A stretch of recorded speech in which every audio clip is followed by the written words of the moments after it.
Alright, I've been asked by a few people to demonstrate my method of sourdough.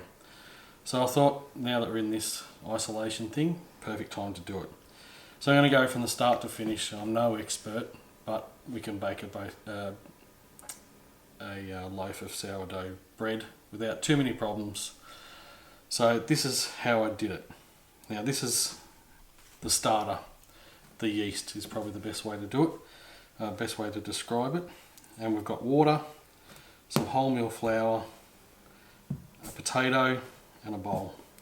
So go to your supermarket, get a potato, get an organic one if you can. Make sure it's got the dirt on it, because it'll have the most sort of good yeasts and all that sort of stuff on it. What we're going to do is clean it off. Just rinse it off in the sink. Get it as clean as possible. I should have prepared one earlier. But basically just get all that dirt off. Once it's all clean, and you've just got your clean potato,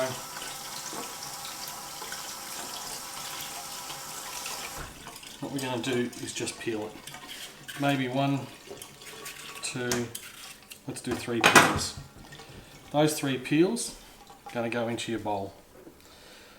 Then all you're going to do is add equal parts of flour and water to your potato peel. And that potato peel's got some natural yeast in there which are going to help speed up the process. So I'm going to go with, let's go with 30 grams of flour.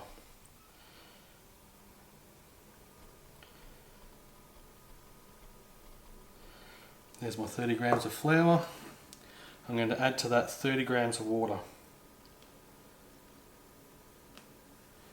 And that's it. That's my starter. So all I'm going to do now is mix that together into a paste. You can see there, hopefully, but that's all mixed together now. And I'm just going to leave that lightly covered with some Glad wrap for a day or so. And then what I'll do is add another 20 grams of flour and another 20 grams of water in a day or so. I'm just going to keep doing that for about a week or two until you get a bubbling starter. Probably in about 2 or 3 days I'll take out the potato peels because they would have done what they need to do. But from there you just keep feeding your starter.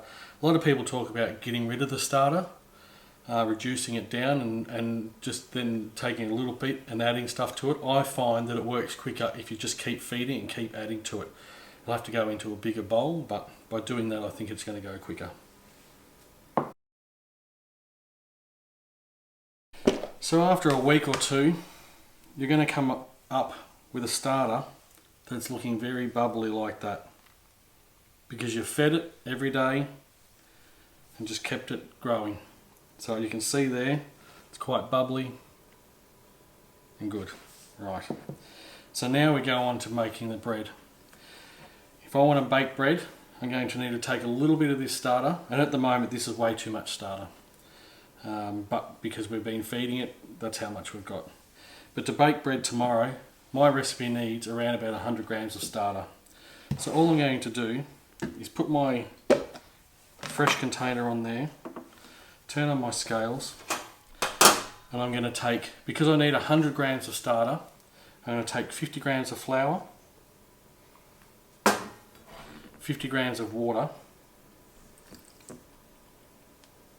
which is essentially about the 100 grams I need. And then I'm just going to take maybe a teaspoon or 2 and put it into the starter.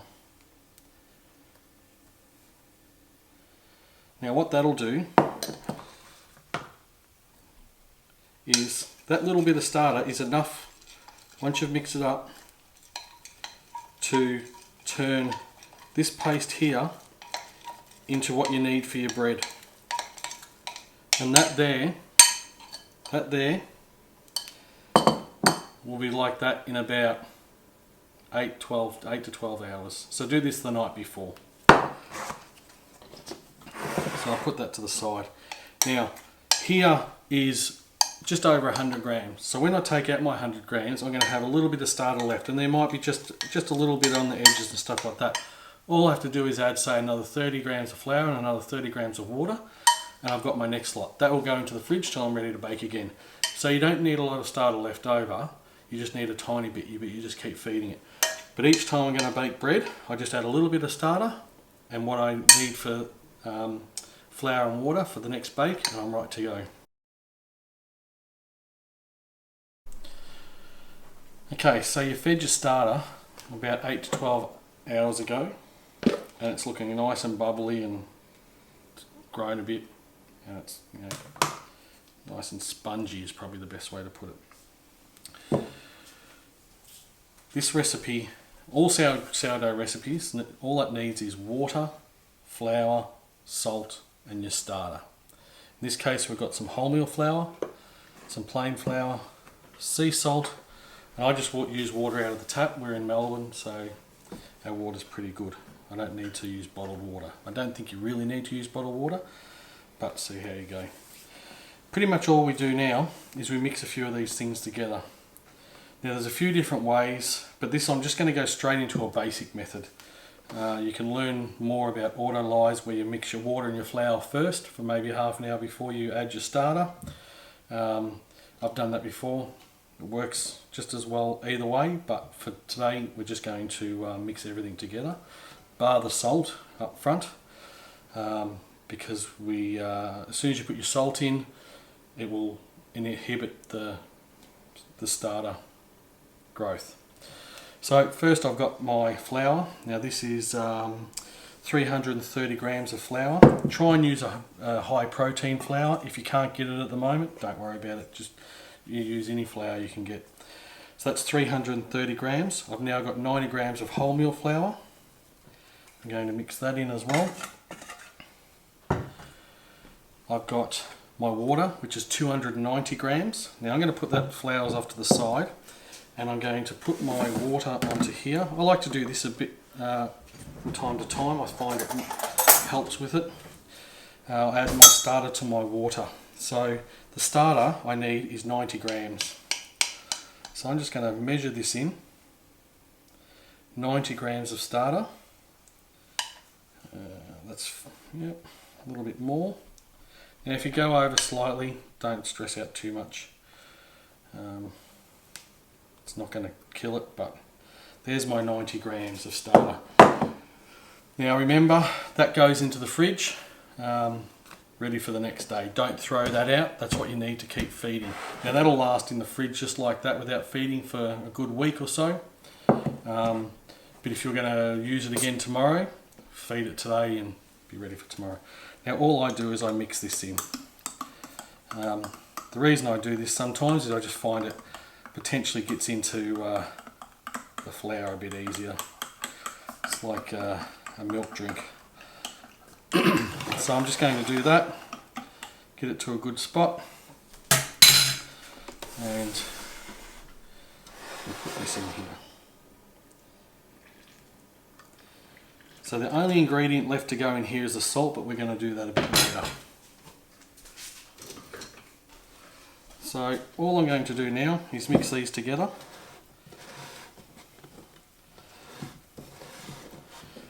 Just till they're combined.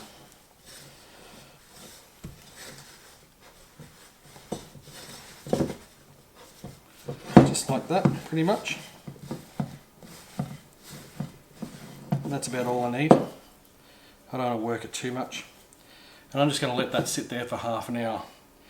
And in half an hour time, you can see that's looking quite dry and stuff at the moment.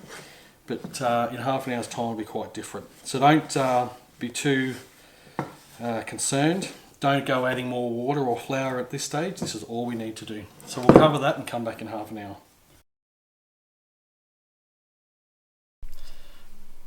Okay, so it's been exactly half an hour since the last time I touched the bowl, and that's how the dough looks at the moment.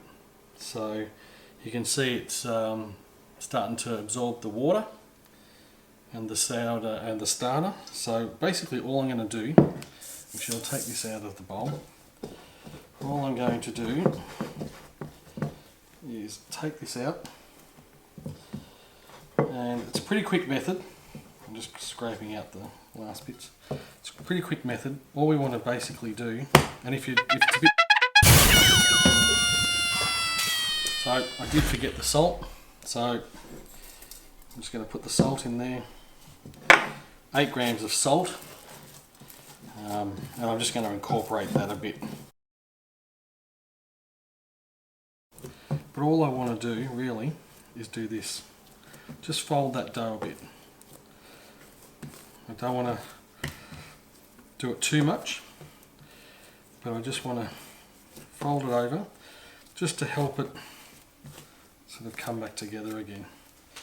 Now that is a little bit sticky. I'm just going to wet my hands a bit. Not too much. Again, I don't want to add too much to it. But I'm just basically folding this over, just so you can see it starting to really now get nice and smooth.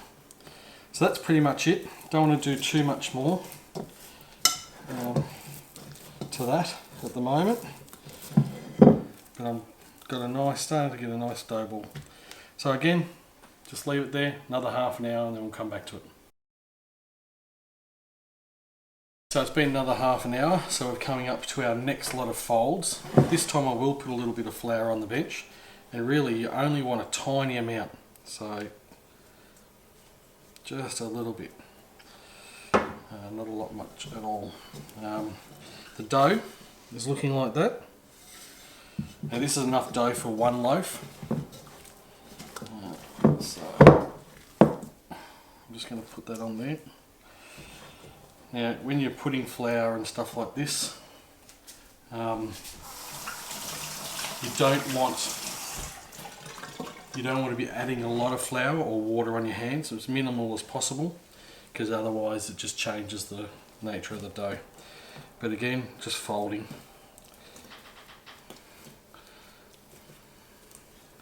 And I'm just bringing edges in each time, just like that. Pretty much that. There's a couple of ways you can fold. I like to do that, it's pretty simple. There's another method where you can pick up the dough when you it's better when you've got a lot of dough actually, the other method, but you sort of pick it up like, imagine if you had a cat that was asleep and you're just letting it fold like that. But basically by doing this one like this, I'm just folding it. Again, we're just working the dough gently, and that's it. So another half an hour, we'll do another fold. So this is the third fold. Again, the dough's just getting nice as we go. So I'm just going to put a little bit of flour on the bench again, not a lot, just need it to help stop sticking. My hands, I just wet them before, and you can see there. So I'm just going to fold it.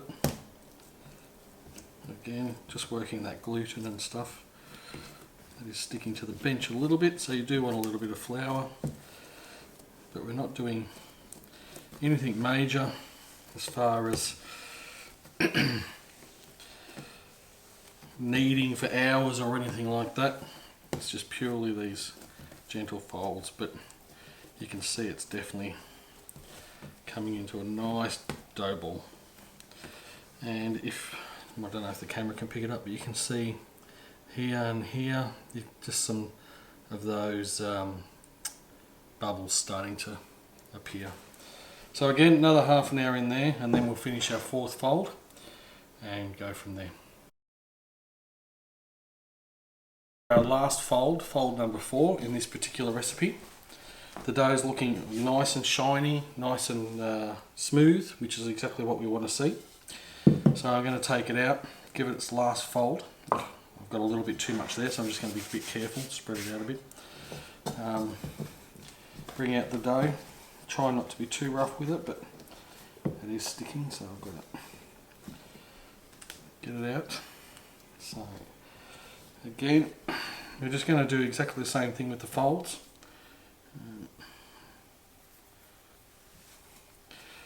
Fold it over, over, over, over. You can see the dough is getting much more pliable. It's nice and soft. Yeah. So I've got a little bit too much flour there, so I'm just going to move away from the flour. Just continue to fold. And now after this fold, what we're going to do is leave it in the bowl. I might actually give the bowl a bit of a rinse out before I go back into it. But we're going to let it sit for about 2 to 3 hours for a proof. So we'll come back in a couple of hours. It'll have risen quite high.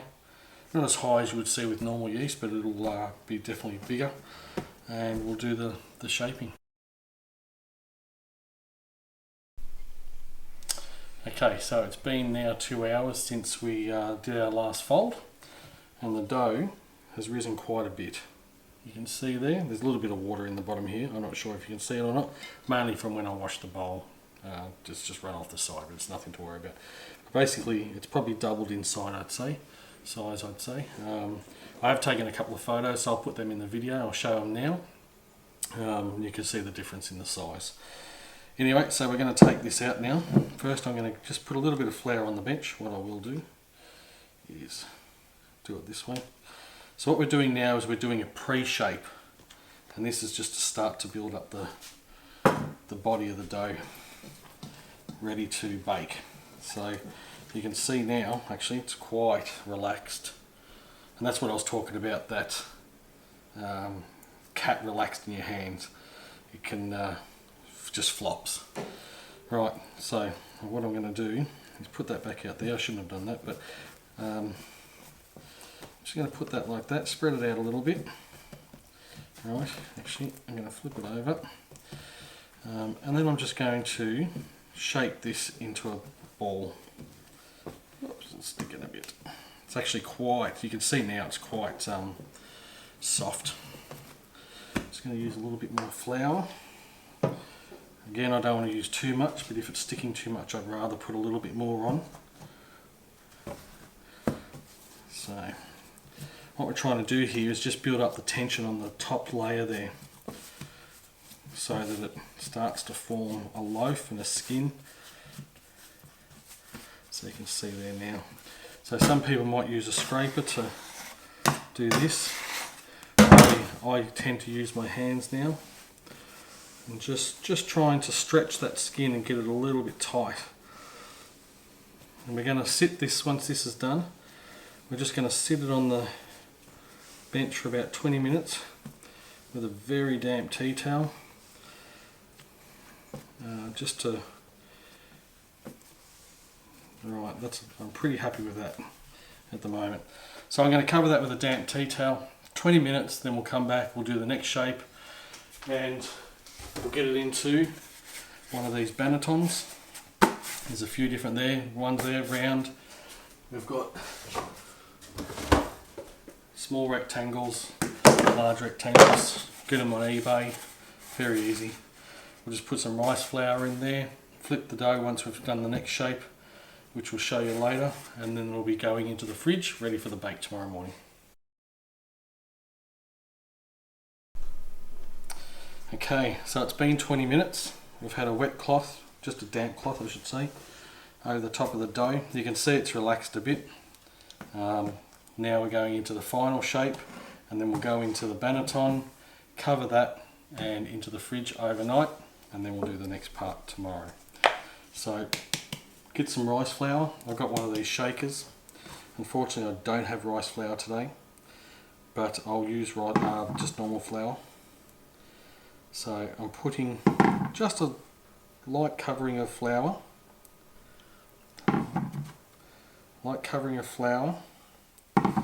over the banneton. I don't want to fill it completely. The reason you use light rice flour is because it's a different flour to what's in your dough, and so it doesn't absorb it as much. But anyway, I'll use what I've got, And just basically like that. I don't know if you can see that. I won't tilt it too much. I just want to put a little bit of stuff in there to be able to ensure it doesn't stick to the bamboo. Here's my dough. I'm going to use a scraper this time just to pick it up, just to make sure that I don't if it's sticking to the bench. Okay, so a bit of flour on the bottom.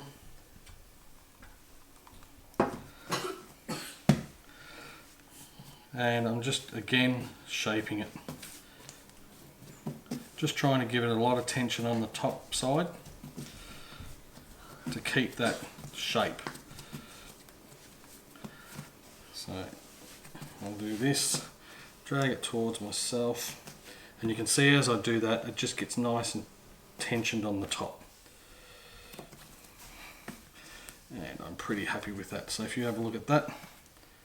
Now what I'm going to do, that is the top of the loaf when it comes out. You would have seen in bakeries and stuff like that where you get the lines around the loaf, and that's because they're formed because of the bamboo. So I'm pretty happy with that. I'm just going to take that now, drop it in like that, nice and gently. I'll put some flour over the top, mainly just to stop any sticking. Put my cover on. Some people put these on the bottom of their banneton and put the dough into that, but I like to have it this way. So that's it. That will now go into the fridge overnight. Gives it a soft proof, a cold proof I should say. Then that will come straight out of the fridge and straight into the hot oven, which we'll show you tomorrow. So it's the next morning. Our dough's been in the fridge all night. I've just taken it out. And that's what it's looking like now. So it's risen a little bit in there. It won't rise a lot. There'll be a lot of oven bounce though when we get into the oven. So basically what we're going to do now is prepare it for baking. I've got a Dutch oven in the oven and it's been in there for a good half an hour at 250 degrees Celsius to heat up and get nice and hot in there. So I've got my peel. I'm going to put some baking paper on the peel. On top of my banneton. Fingers crossed it comes out nice and easy for the camera. And it's coming out just slowly, just be gentle with it. So there you can see the round indentations from the banneton. So now I'm just going to cut a couple of scores in there. I've got a thing called a lane to score the dough, and that allows it to rise and give us a nice shape. Now you can do anything you want here. I'm just going to pick a couple of different scores, I think. Something a little bit different to what I've done before, just for effect. Let's see what it comes out like. That should do me, I think. Alright, so now I'm going to bring out the Dutch oven.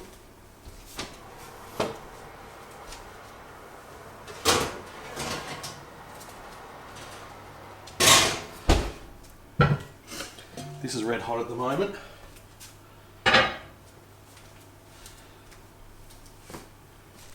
So I'm just going to drop that into the oven and we're going to give that a spray of water just to help with the steam.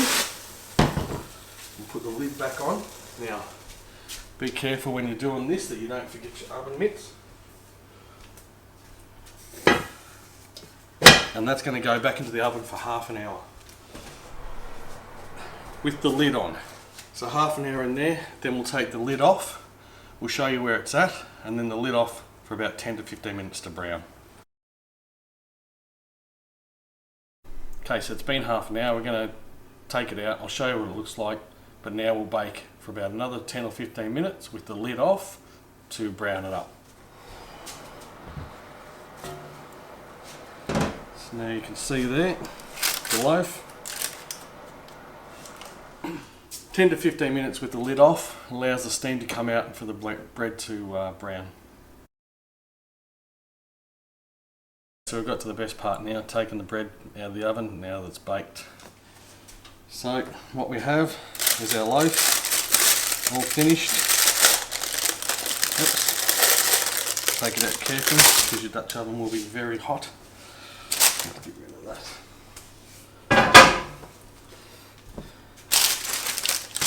Whew.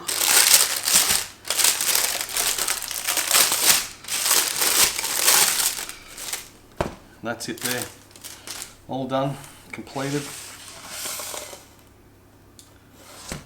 Give it a tap on the bottom. Get that hollow sound. That's it. On a wire rack, let it cool. Try not to be tempted. But if you do need to try that hot bread and butter experience, give it at least 20 minutes, half an hour to cool a bit. Keep that moisture in there, because at the moment there's a lot of steam in there. If you cut it now, you lose all the steam, the bread will go dry. Enjoy.